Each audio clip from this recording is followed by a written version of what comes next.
Hello guys, स्वागत है आप सभी का आपके अपने YouTube channel as smart classes में। आज की इस वीडियो में हम व्यक्तित्व पर्सनालिटी से रिलेटेड क्वेश्चन देखेंगे। इससे पहले हम व्यक्तित्व की थ्योरी 2 पार्ट में कंप्लीट कर चुके हैं। जिसने ना देखा हो वो वीडियो के डिस्क्रिप्शन बॉक्स में जाकर देख लें। वीडियो को लास्ट तक जरूर देखिएगा। वीडियो पसंद आए तो वीडियो को लाइक करें और ज़्यादा से ज़्यादा शेयर करें। जिसने भी चैनल को सब्सक्राइब ना किया हो कर लीजिए और साथ ही बेल आइकन को भी प्रेस कर लीजिए ताकि नेक्स्ट वीडियो की अपडेट आपको टाइम पर मिलती रहे। इस वीडियो की पीडीएफ प्राप्त करने के लिए ये है हमारा व्हाट्सएप नंबर। इसमें अपना नाम और नंबर लिखकर सेंड कीजिए, जिससे आपको हमारे व्हाट्सएप ग्रुप में ऐड कर दिया जाएगा और इसकी पीडीएफ आपको प्राप्त हो जाएगी। स्टार्ट करते हैं आज का फर्स्ट क्वेश्चन है व्यक्तित्व के लिए अंग्रेजी शब्द पर्सनालिटी है। व्यक्तित्व को अंग्रेजी में पर्सनालिटी कहते हैं। ये जो पर्सनालिटी शब्द है ये लैटिन भाषा के ... से उत्पन्न हुआ है, जिसका अर्थ होता है मुखौटा। लैटिन भाषा के किस शब्द से उत्पन्न हुआ है यहाँ पर यह क्वेश्चन पूछ रहा है। Option number A person, persona, personia या पर्सनल। इसका राइट आंसर क्या होगा? सभी लोग आंसर करिए। इसका राइट आंसर हो जाएगा ऑप्शन नंबर बी। ये जो पर्सनालिटी शब्द है ये लैटिन भाषा के पर्सोना शब्द से बना हुआ है, जिसका अर्थ होता है मास्क या मुखौटा। ये सभी चीज़ें डिटेल से थ्योरी वाले वीडियो में बताई गई हैं। जिसने ना देखा हो पहले देख लें, उसके बाद ये क्वेश्चन सॉल्व करें। नेक्स्ट क्वेश्चन देखेंगे। व्यक्तित्व को उसकी सामाजिकता के आधार पर अंतर्मुखी, बहिर्मुखी एवं उभयमुखी वर्गों में विभाजित करने वाले मनोवैज्ञानिक हैं। तो किस मनोवैज्ञानिक ने व्यक्तित्व को अंतर्मुखी, बहिर्मुखी और उभयमुखी वर्गों में विभाजित किया है? फ्रायड ने, जुंग ने, एडलर ने, आलपोर्ट ने। इसका राइट आंसर हो जाएगा ऑप्शन नंबर बी, जुंग। इन्हीं को युंग भी कहते हैं। तो कार्ल युंग ने व्यक्तित्व को 3 भागों में विभाजित किया है। कौन कौन से? अंतर्मुखी, बहिर्मुखी, उभयमुखी। नेक्स्ट क्वेश्चन देखेंगे। व्यक्तित्व मापन की प्रश्नावली विधि में जब प्रश्नों के उत्तर हाँ या नहीं, यहाँ पर होगा हाँ या नहीं में देने होते हैं तो यह कहलाती है, कौन सी भी प्रश्नावली कहलाती है? बंद प्रश्नावली, खुली प्रश्नावली, सचित्र प्रश्नावली, मिश्रित प्रश्नावली। जब प्रश्नावली विधि से किसी व्यक्ति के व्यक्तित्व का मापन किया जाता है तो 4 प्रकार के प्रश्नावली की सूची तैयार की जाती है। ये चारों ही प्रकार यहाँ पर दिए हैं। तो यहाँ पर पूछ रहा है कि जब प्रश्नों के उत्तर केवल हाँ या नहीं में हो तो कौन सी प्रश्नावली होगी? इसका राइट आंसर हो जाएगा ऑप्शन नंबर ए, बंद प्रश्नावली। मतलब उसके कई सारे आंसर ना आए, केवल एक ही आंसर आए। तो यहाँ पर हाँ या नहीं में एक ही आंसर उसका सही होगा, या तो हाँ होगा या तो नहीं होगा। तो राइट आंसर है ऑप्शन नंबर ए, बंद प्रश्नावली। नेक्स्ट क्वेश्चन देखेंगे। व्यक्तित्व मापन की किस विधि में किसी समूह के व्यक्तित्व में से पहली पसंद का व्यक्ति चुनने के लिए कहा जाता है? रेटिंग स्केल, प्रश्नावली, निरीक्षण विधि या समाजमिति विधि। इसका राइट आंसर हो जाएगा ऑप्शन नंबर डी, समाजमिति विधि में बताया गया था कि इसमें सामूहिक रूप से किसी समूह से ऐसे प्रश्न किए जाते हैं जिसका जब वो आंसर देते हैं तो उसके द्वारा उनके व्यक्तित्व का मापन किया जाता है। तो यह होता है समाजमिति विधि में। इसमें व्यक्तियों में से उनकी पहली पसंद जो होती है, कई क्वेश्चन जैसे दे दिए गए उनमें से उन्हें कौन सा पसंद है या कुछ पॉइंट दे दिए गए, तो ऐसे ही उनकी पहली पसंद को चुनने के लिए उसमें कहा जाता है। ऑप्शन नंबर डी इसका राइट हो जाएगा। थ्योरी वाले वीडियो में जब बताया गया था तो वहाँ पर एक शिक्षक का उदाहरण दिया गया था। यहाँ पर हम ज़्यादा डिटेल नहीं करेंगे, ये सभी चीज़ें डिटेल से बताई जा चुकी हैं। Next question. अंतर्मुखी व्यक्तित्व की विशेषता है, इनका मुख अंदर की ओर धंसा होता है, इनका मुख की बनावट अन्यों से भिन्न होती है, इनमें नेतृत्व के गुण पाए जाते हैं, इनमें सामाजिकता के गुण कम पाए जाते हैं। तो इसका राइट आंसर क्या होगा? ऑप्शन नंबर डी, अंतर्मुखी व्यक्तित्व वाले जो व्यक्ति होते हैं वह अपने आप में ही रहते हैं, उन्हें बाहरी जगत से कोई मतलब नहीं रहता। सामाजिकता को जो गुण होता है उनमें कम पाया जाता है, सिर्फ वह अपने आप में ही व्यस्त रहते हैं, अपने आप से ही उन्हें मतलब होता है। आत्मचिंतक होते हैं, एकांत प्रिय होते हैं, अकेले रहना पसंद करते हैं, संकोची स्वभाव के होते हैं, अपनी बात खुलकर नहीं कह पाते। इनमें जो सामाजिकता का गुण होता है कम पाया जाता है। Next question. अहम को कहते हैं इद, ईगो, सुपर ईगो, उपरोक्त में से कोई नहीं। तो ये व्यक्तित्व के प्रकार हैं इदम, अहम, परम अहम। फ्रायड के अनुसार फ्रायड ने व्यक्तित्व को 3 भागों में बांटा था, इदम, अहम और परम अहम।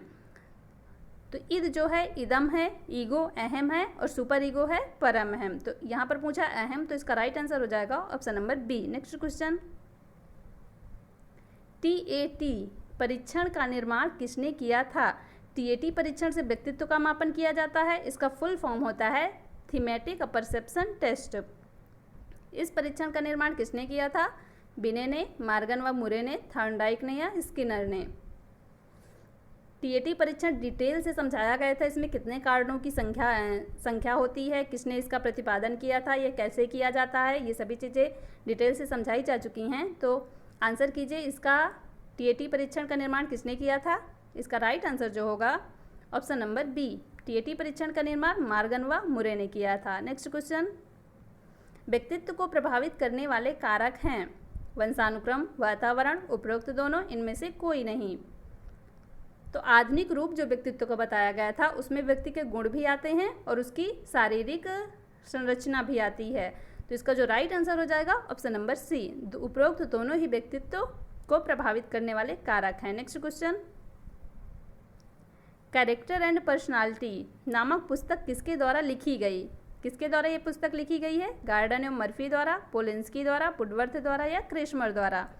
इसका जो राइट आंसर होगा वह होगा ऑप्शन नंबर बी, पोलिंस्की द्वारा ये पुस्तक लिखी गई है। नेक्स्ट क्वेश्चन, 3 से 11 वर्ष तक के बालकों के लिए सर्वश्रेष्ठ व्यक्तित्व का कौन सा परीक्षण है? अब यहाँ पर पूछ रहा है 3 से 11 वर्ष के बालकों के लिए सीएटी, टीएटी, यहाँ पर कर लीजिए एसएटी और यहाँ पर हो जाएगा एससीटी।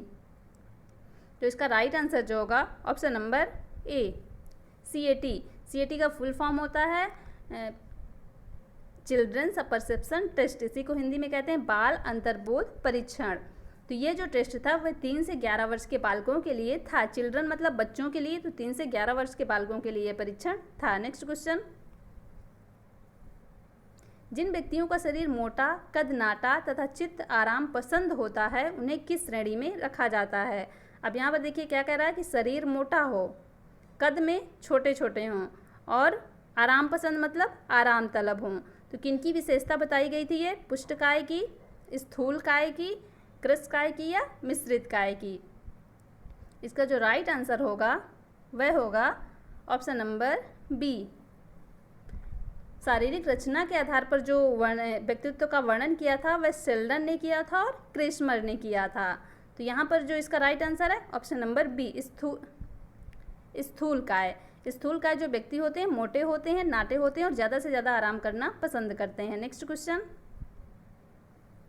राजीव एक खुश मिजाज तथा मिलनसार व्यक्ति है परंतु उसकी प्रवृत्ति रूढ़िवादी है तथा अकेलापन उसे पसंद नहीं है। ऐसे व्यक्ति कहलाते हैं अंतर्मुखी, बहिर्मुखी, उभयमुखी या स्नायु विकृत स्थिरता। इसका राइट आंसर क्या होगा? इसका राइट आंसर हो जाएगा option number B.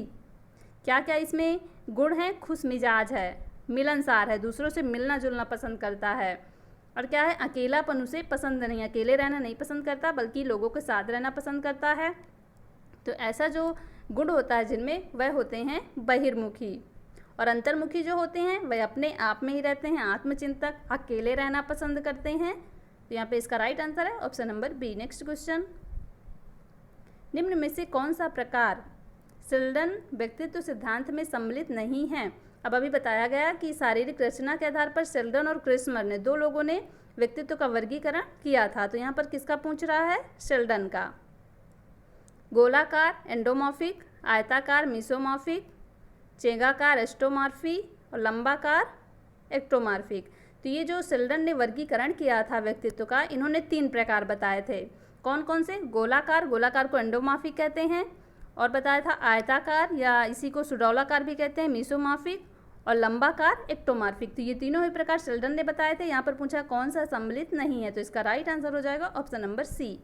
Next question, व्यक्तित्व का वह अंश जो नैतिकता के विषय में माता पिता के साथ सामाजिक मानकों को समाविष्ट करता है। यहाँ पे वर्डों को पकड़िएगा, क्या कह रहा है? नैतिकता के विषय में। इदम, अहम, परअहम, इनमें से कोई नहीं। तो इसका राइट आंसर क्या होगा? इसका राइट आंसर जो होगा ऑप्शन नंबर सी। अब इदम, अहम, परम अहम जो हैं ये तीनों व्यक्तित्व के प्रकार फ्रायड ने बताए थे।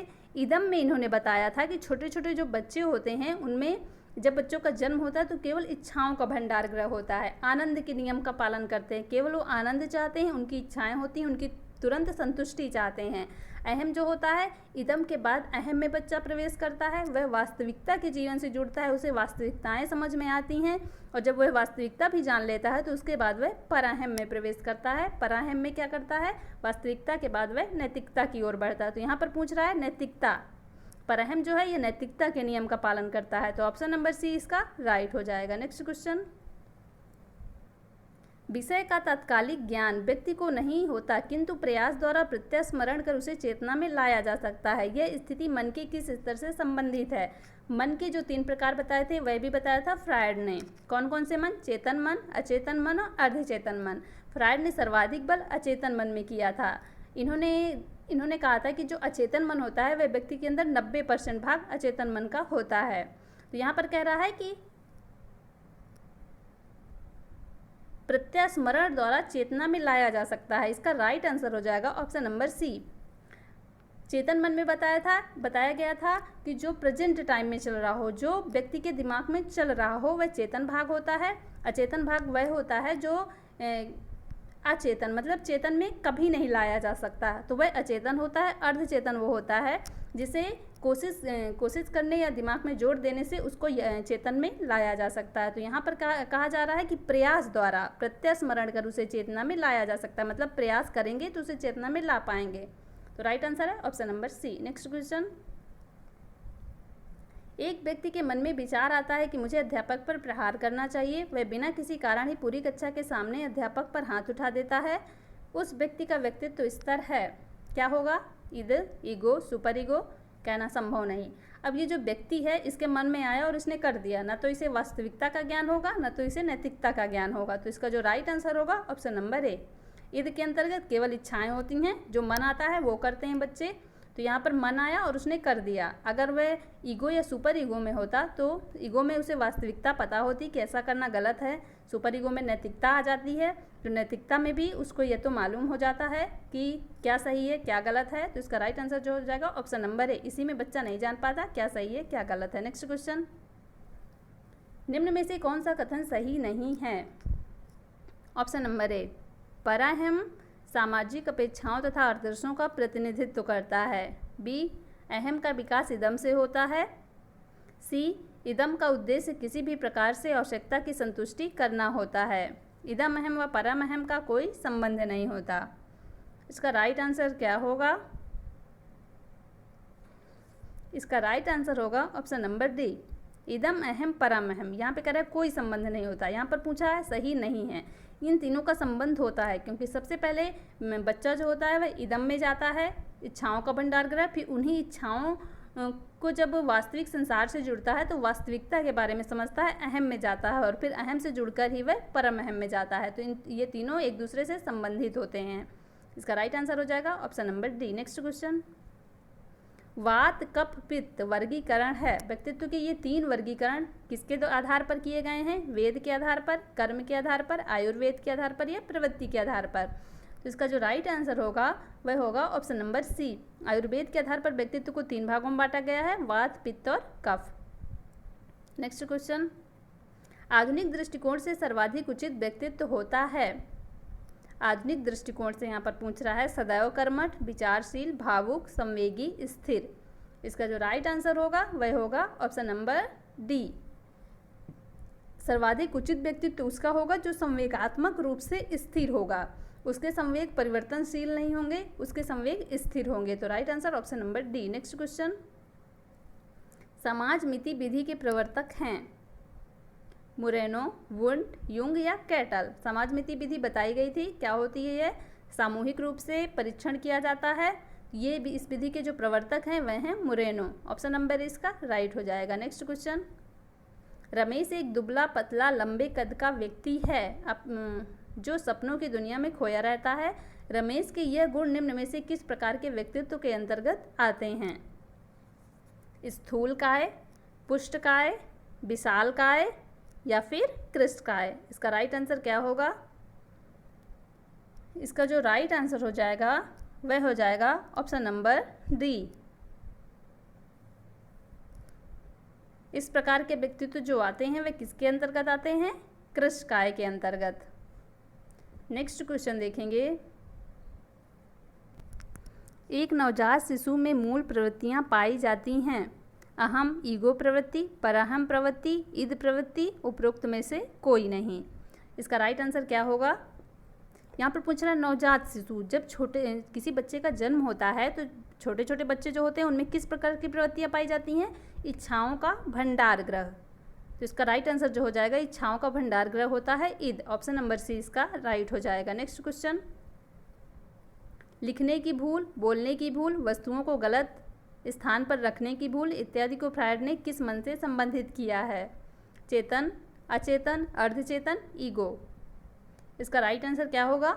मन तो 3 प्रकार के बताए हैं फ्रायड ने, चेतन, अचेतन और अर्धचेतन। तो ईगो को पहले ही काट देंगे क्योंकि ये व्यक्तित्व का प्रकार है। यहाँ पर पूछा है किस मन से संबंधित बताया है। इसका राइट आंसर जो होगा वह होगा ऑप्शन नंबर सी। अचेतन मन जो होता है तो किसी चीज़ को भूलने की आदत इसी में होती है। नेक्स्ट क्वेश्चन, हरमन रोरसा परीक्षण का निर्माण कब हुआ था? 1921 में, 1917 में, 1923 में या 1935 में? इसका जो राइट आंसर होगा ऑप्शन नंबर ए।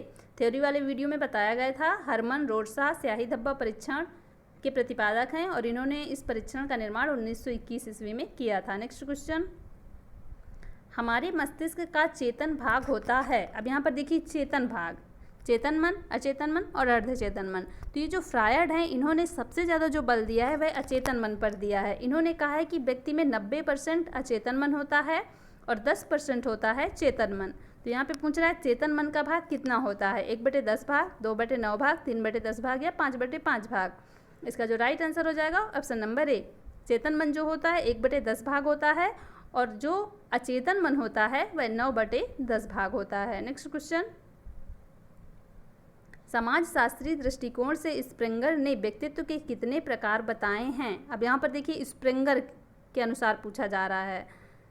तो ऑप्शन नंबर ए 5, बी 7, सी 6 और डी 16। इसका राइट आंसर क्या होगा? इसका राइट आंसर जो होगा वह होगा ऑप्शन नंबर सी। स्प्रेंगर ने व्यक्तित्व के जो प्रकार बताए हैं वह 6 प्रकार बताए हैं। कौन कौन से? सैद्धांतिक, राजनीतिक, आर्थिक, धार्मिक, सामाजिक और कलात्मक। नेक्स्ट क्वेश्चन, निम्न में से असत्य कथन है। कौन सा है असत्य कथन? व्यक्तित्व केवल शारीरिक गुणों का संगठन है। अब यहाँ पर देखिए कह रहा है केवल शारीरिक गुणों का संगठन है। बिल्कुल गलत है क्योंकि यह पहले की मान्यता थी। जब व्यक्तित्व शब्द आया था तब यूनानी लोग ये मानते थे कि केवल शारीरिक गुणों का संगठन है। पहला ही गलत है। और भी देख लेते हैं, व्यक्तित्व गुणों का गत्यात्मक संगठन है। राइट है ये परिभाषा आपको आलपोर्ट में बताई गई थी कि व्यक्तित्व व्यक्ति के गुणों का गत्यात्मक संगठन है। नेक्स्ट है व्यक्तित्व व्यक्ति के अपूर्व समायोजन करने में मदद करता है। ये भी राइट है। व्यक्तित्व एक मनोशारीरिक तंत्र है, मन और शरीर का तंत्र है। तो ये भी राइट है। इसका जो राइट आंसर हो जाएगा, यहाँ पर पूछा है असत्य कथन, ऑप्शन नंबर ए राइट हो जाएगा। क्योंकि केवल शारीरिक गुणों नहीं, शारीरिक गुणों का भी संगठन है और व्यक्ति के आंतरिक गुणों का भी संगठन है। नेक्स्ट क्वेश्चन, सूची फर्स्ट को सूची सेकंड पदों से सुमेलित कीजिए। सूची फर्स्ट और सूची सेकंड, TAT, 16 PF, मुरे, कैटल, स्याही धब्बा परीक्षण, बेलक, CAT, हरमन रोरसा। इनको क्या करना है? सुमेलित करना है। TAT जो परीक्षण दिया था वह दिया था मार्गन और मुरे ने, तो ये 2 से मिल जाएगा। 16 PF, 16 PF व्यक्तित्व मापन की एक विधि थी जिसे किसने दिया था? इसे दिया था कैटल ने। 16 PF इसका फुल फॉर्म होता है P पर्सनालिटी F फैक्टर, 16 व्यक्तित्व कारक। स्याही धब्बा परीक्षण दिया था हरमन रोरसा ने और CAT मतलब चिल्ड्रन अपरसेप्शन टेस्ट, इसे दिया था बेलक ने। तो इसका राइट आंसर क्या होगा? A2, B1, C4, D3। इसका राइट आंसर होगा ऑप्शन नंबर बी देखिए सभी सही हैं। नेक्स्ट क्वेश्चन, कैटल द्वारा कितने मूलशील गुणों को व्यक्तित्व के लिए महत्वपूर्ण माना गया? अभी बताया गया 16 PF, 16 व्यक्तित्व कारक का इन्होंने मापनी का प्रयोग किया था। तो यहाँ पर कितने शील गुणों के व्यक्तित्व के लिए महत्वपूर्ण माना था? 20, 25, 34 या 16। इसका जो राइट आंसर हो जाएगा option number D. Next question देखेंगे, अहम का प्रधान कार्य निम्नांकित में से क्या है? यहाँ पर पूछ रहा है अहम का प्रधान कार्य क्या है? वास्तविक जीवन से जुड़ना। देखेंगे ऑप्शन नंबर ए है सामाजिक रूप से प्रस्तावित तरीकों से उपाहम की इच्छाओं की तुष्टि करना। उपाहम से यहाँ पर मतलब है इदम की इच्छाओं की तुष्टि करना, उपहम की इच्छाओं को नियंत्रित करना, उपहम से परमहम तक ऊर्जा का स्थानांतरण करना, वैसे व्यवहार को उन्नत बनाना जो स्वार्थहीन और नैतिक है। इसका जो राइट आंसर होगा वह ऑप्शन नंबर ए होगा। यहाँ पर पूछ रहा है अहम का प्रधान कार्य क्या है, तो अहम का जो प्रधान कार्य इदम के बाद व्यक्ति या बच्चा अहम में जाता है, तो जो इदम में प्रस्तावित इच्छाएं होती हैं उन्हीं की तुष्टि होती है। अहम में उन्हीं की तुष्टि होती है, वास्तविक जीवन के साथ उन्हीं इच्छाओं के साथ वह जुड़ता है। क्या वास्तविकता है उसकी, तो यहाँ पर क्या होता है, इच्छाओं की तुष्टि होती है। नेक्स्ट क्वेश्चन, शारीरिक बनावट के आधार पर व्यक्तित्व का वर्गीकरण करने वाले मनोवैज्ञानिक हैं, कौन हैं? क्रेस्मर व सेल्डन, जुंग या फ्रायड या एडलर। इसका राइट आंसर क्या होगा? इसका राइट आंसर होगा ऑप्शन नंबर ए। शारीरिक गुणों के आधार पर जो वर्गीकरण किया था वह शेल्डन ने किया था और क्रेस्मर ने किया था। दोनों ने तीन प्रकार के व्यक्तित्व बताए थे। नेक्स्ट क्वेश्चन, निम्नलिखित में से व्यक्तित्व के जैविक निर्धारकों की सूची में नहीं रखेंगे? तंत्रिका तंत्र, शारीरिक गठन, पीयूष ग्रंथि, स्कूल। इसका जो राइट आंसर होगा वह होगा ऑप्शन नंबर डी। स्कूल जो है इसको जैविक निर्धारकों की सूची में नहीं रखेंगे, बल्कि ये जो तंत्रिका तंत्र, शारीरिक गठन, विभिन्न ग्रंथियाँ होती हैं जैसे पीयूष ग्रंथि, थायराइड ग्रंथि, एड्रिनल ग्रंथि, ये इन सभी को जैविक निर्धारकों की सूची में रखते हैं। नेक्स्ट क्वेश्चन, व्यक्तित्व मापन की किस विधि में किसी समूह के व्यक्तित्व में से पहली पसंद का व्यक्ति चुनने के लिए कहा जाता है?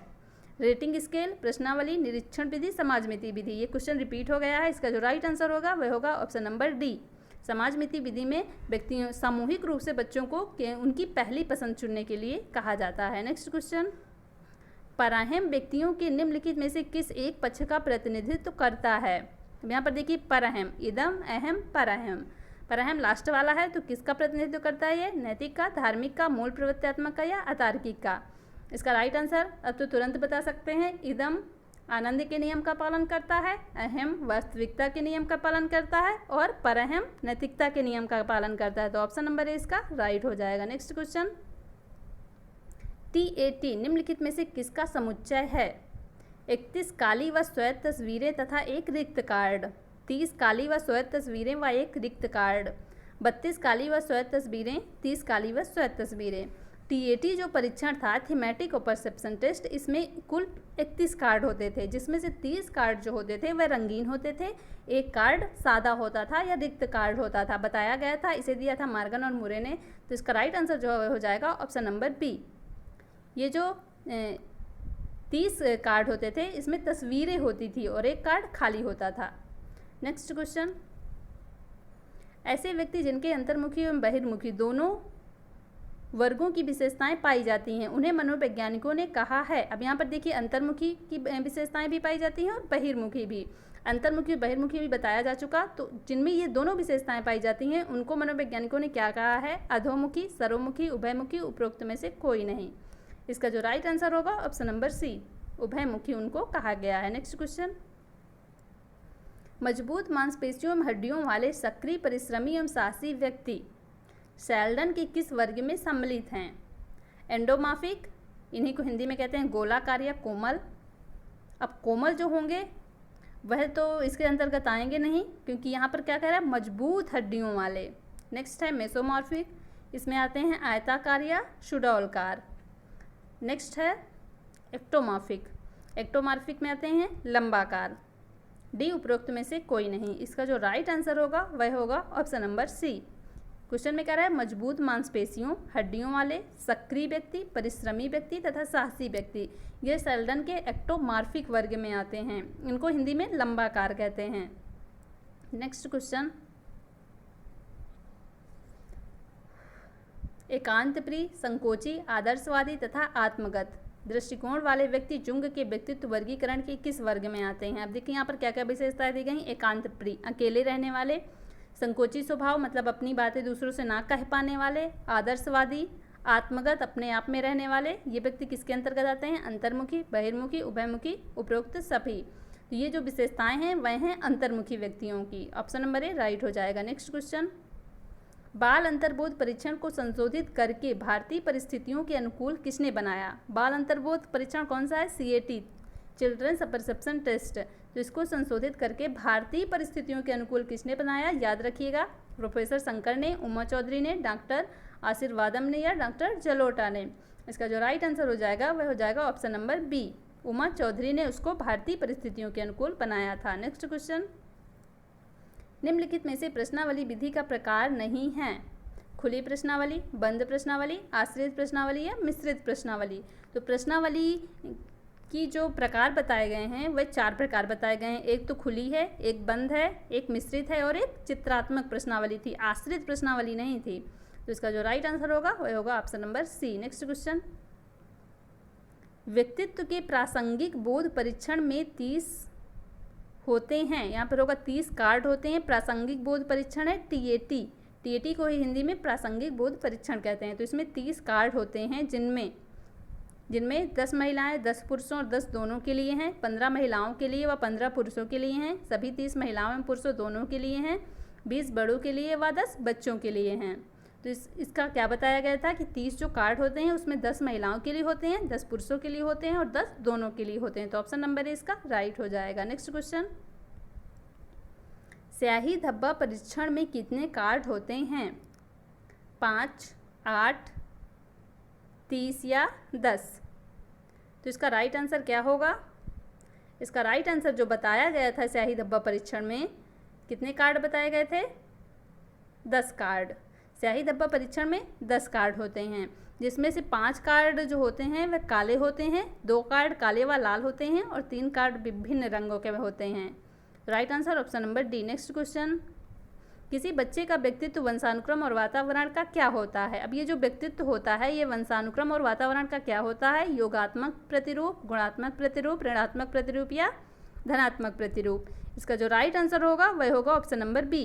किसी बच्चे का जो व्यक्तित्व होता है वह वंशानुक्रम और वातावरण का गुणात्मक प्रतिरूप होता है, दोनों का गुणा करने पर उसका व्यक्तित्व निकलेगा। नेक्स्ट क्वेश्चन, व्यक्तित्व मूल्यांकन की सर्वश्रेष्ठ विधि है? प्रश्नावली, प्रक्षेपणात्मक, केस अध्ययन, इनमें से कोई नहीं। इसका राइट आंसर जो होगा वह हो जाएगा ऑप्शन नंबर सी, केस अध्ययन। केस अध्ययन में क्या होता है कि जब बच्चा जो होता है वह किसी क्षेत्र में समायोजन नहीं कर पाता तो उसके क्यों ना कर पाने के कारण का अध्ययन किया जाता है और जिससे उसको सही किया जा सके, उसका उपचार किया जा सके। तो इसी को कहते हैं केस अध्ययन। नेक्स्ट क्वेश्चन, TAT परीक्षण किसका मापन करता है? बुद्धि का, उपलब्धि का, व्यक्तित्व का, रुचि का। अब यहाँ पर तो हम पढ़ रहे हैं व्यक्तित्व वाला चैप्टर, तो यहाँ पर हम आराम से बता सकते हैं कि ऑप्शन नंबर सी इसका राइट होगा, व्यक्तित्व का मापन करता है। लेकिन अगर कभी मिक्स क्वेश्चनों में या पेपर में आ जाए तो वहाँ पर थोड़ा कठिन होता है कि TAT परीक्षण किसका मापन करता है। तो ध्यान रखिएगा, TAT, CAT ये दोनों ही व्यक्तित्व का मापन करते हैं। आज के क्वेश्चन कंप्लीट होते हैं। वीडियो पसंद आया हो तो वीडियो को लाइक कर दें और ज़्यादा से ज़्यादा शेयर कर दें। Thank you so much guys, मिलते हैं नेक्स्ट वीडियो पे नेक्स्ट टॉपिक के साथ।